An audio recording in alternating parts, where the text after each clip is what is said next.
ప్రియులారా, మన ప్రభు అయిన యేసు క్రీస్తు నామంలో మీకు శుభోదయం. ఆయనను గూర్చి అనుదిన ఆత్మీయ ఆహారం, జూన్ 20 శనివారం. నేటి మన ధ్యాన లేఖనం హెబ్రీయులకు రాసిన పత్రిక 3వ అధ్యాయం 12వ వచనం. సహోదరులారా, జీవము గల దేవుని విడిచిపోవునట్టి విశ్వాసము లేని దుష్ట హృదయము మీలో ఎవనియందైనను ఒకవేళ ఉండునేమో అని జాగ్రత్తగా చూచుకొనుడి. వ్యాఖ్యానాంశం హెబ్రీ పత్రికలో 5 హెచ్చరికలు, 2వ భాగం. వ్యాఖ్యానాంశం హెబ్రీ పత్రికలో 5 హెచ్చరికలు, 2వ భాగం. వ్యాఖ్యానం. 2వ హెచ్చరిక, జీవము గల దేవుని విడిచిపెట్టకూడదు. 2వ హెచ్చరిక, జీవము గల దేవుని విడిచిపెట్టకూడదు. జీవమును విడిచిపెట్టడం అంటే మరణాన్ని కోరుకోవటమే. నిషేధ వృక్ష ఫలాలు తినడం అంటే చావును కోరుకోవటమే. అయినా సరే హవ్వ దాన్ని కోరుకుంది. ఆ కుటుంబాన్ని రక్షించడం కోసం దేవుడు తన విశ్రాంతిని పోగొట్టుకున్నాడు. ఆయన ఏకైక కుమారుడు ప్రాణాన్ని పోగొట్టుకున్నాడు. హెబ్రీ పత్రిక 3వ అధ్యాయం 10వ వచనంలో బహు హృదయ విదారకమైన సంగతి చదువుతాం. 40 సంవత్సరములు నా కార్యములు చూచి మీ పితరులు నన్ను శోధించిరి, కావున నేను ఆ తరమవారి వలన విసిగి వీరెల్లప్పుడూ తమ హృదయాలోచనలలో తప్పిపోచున్నారు, నా మార్గములను తెలుసుకొనలేదు, కనుక నేను కోపముతో ప్రమాణం చేసినట్టు వారు నా విశ్రాంతిలో ప్రవేశింపరని చెప్పి తిని అని.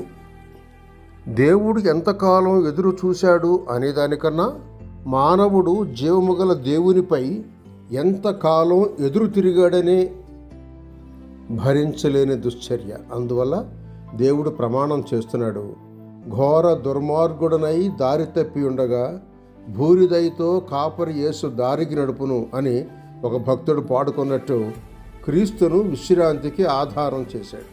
తన ప్రమాణం నెరవేర్చడానికి తన కుమారుని శాపగ్రస్తునిగా చేసి ఆయన ప్రాణదానం ద్వారా విశ్రాంతిని తెరిచిన ద్వారం చేశాడు దేవుడు.